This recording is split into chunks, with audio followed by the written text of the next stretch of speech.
We were really inspired by the 70s. There was an incredible warmth of that time, and there was so much interest in the textiles and ceramics, and so we wanted to kind of bring that into the modern era and have that feel throughout our entire house.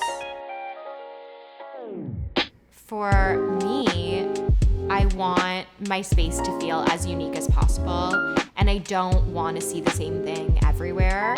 So even with the pieces that I design for lifestyle, we want every space we create to feel individual.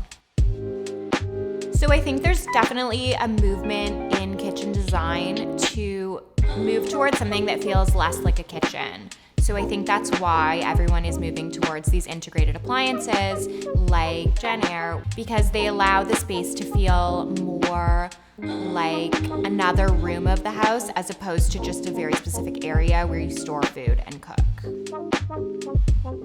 Every person is unique and every family is unique, and I think the home has to reflect that.